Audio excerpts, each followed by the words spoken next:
The international break. Not good. Rarely there's a good match on, and often it's a dark weekend for any fan as their home country travels off to who knows where. At least this is the last one of 2016.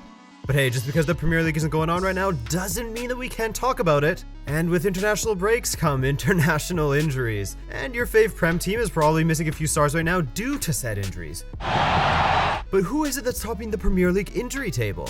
It's West Ham. Well, actually they're tied with Spurs with 8 injuries.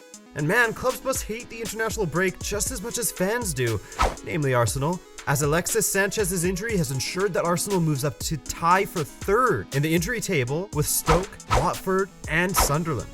So who's at the bottom of the table? Middlesbrough and Burnley, with just 1 injury apiece somehow. Do you know which player has won possession for his team in the attacking third the most in the Premier League?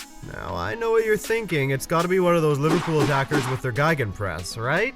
Well, actually, it's Eden Hazard. Hazard has made an incredible turnaround in his career this season, scoring and setting up goals often for Chelsea.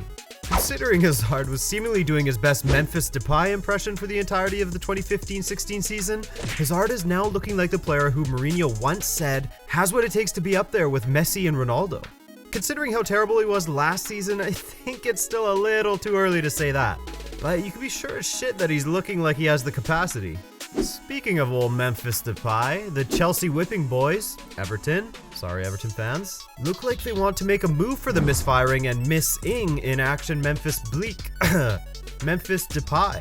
But getting back to prolific players like Hazard though, and away from Pringuses like Depay, the Barcelona player with the highest goal conversion rate isn't any part of MSN, but Rafinha.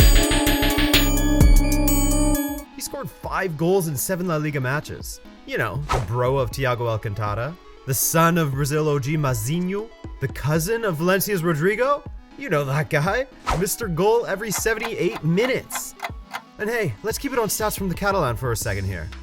It feels like Neymar has been around forever. Maybe because we've been hearing about him for 8 years now, since he was first bursting on the scene at just 16 years old. Segundo, Brasil el segundo! And that hype was warranted for once, as Neymar has scored his 50th goal for Brazil, with just 74 caps and 24 years to his name. Compared to other players who were active in his generation, Neymar reached the 50th goal mark for his nation ahead of players like Didier Drogba, David Villa, Miroslav Klose, Zlatan Ibrahimovic, RVP, Samuel Eto'o, and yes, even Cristiano Ronaldo and Leo Messi, both of whom hit the mark at 114 and 107 caps respectively. Oh, and Ronaldo was 29 and Messi was 28 when they finally hit their 50 goal mark, compared to Neymar just being 24 years old. So this inevitably got people thinking, could Neymar become one of the top players of all time?